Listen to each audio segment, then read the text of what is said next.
Good morning, everybody. It's Sunday, June the 10th. So, apologize. I hurt my eye this morning, and so I have a hard time keeping my eye focused. I'm blinking a lot. I just received this really cool message. It was about grace and the meaning of life. And without grace, there really is no true meaning of life. Like, there's no purpose to live without grace. Grace is the ultimate learning lesson. And with grace, you can actually survive many things. You could learn many things. I always challenge a lot of people in their spiritual journeys or what have you. Duality, religion, culture, whatever it is. To me, it's all this. I'm watching it all become the same. It's all a oneness. Sort of like how the conspiracy theorists all believe that, this one world government it's forming itself and it's almost complete. Well, guess what? We're doing the same thing on the metaphysical level too. Not everything stays in fragments. It all comes together. It's as above, so below. So whatever transactions we're watching on the negative, it's the same thing that we're doing on the positive. And so with that said,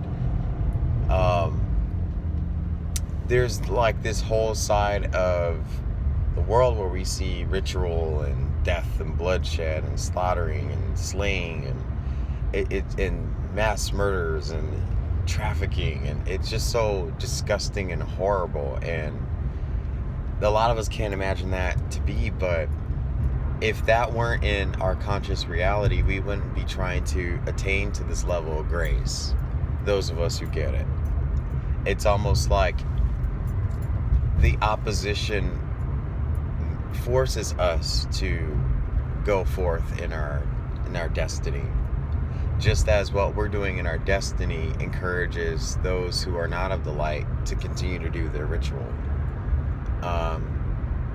It's duality. It's just how it is. It's I was watching this video. It's called it's the Mundi, Mundi Axis, AXIS, and it just completely talks about how everything on each level, it's weird. It's a weird balance. It's almost like you need darkness to push light to emerge itself, and as the same, light challenges the darkness to attain whatever it is that they're trying to do, but then we always come out on top at the end. It's such a weird thought process that we light workers, light beings, we need darkness. Who would have thought, right? But we need grace. Grace is the meaning of life, and I think everything that's here on this earth plane, it's here to achieve that level of grace. And that's why we see so much horrific, activity.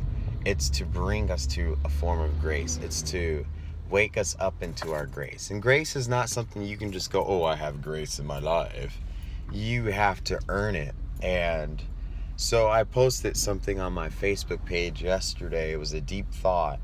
And the deep thought was, I was watching another thing about Roseanne, why she said what she said, and I know why she said what she said, but I didn't know that I got tricked to listening to her on the other side. People saw it as racism. I saw it as a jab to the truth. And then someone had said from the middle, they said controlled opposition. I was like,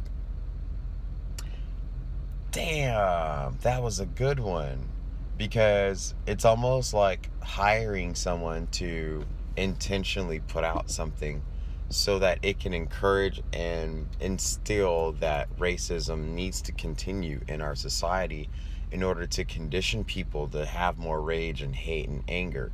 It's almost like, if you ever seen that movie, oh shoot, I forgot the movie's name.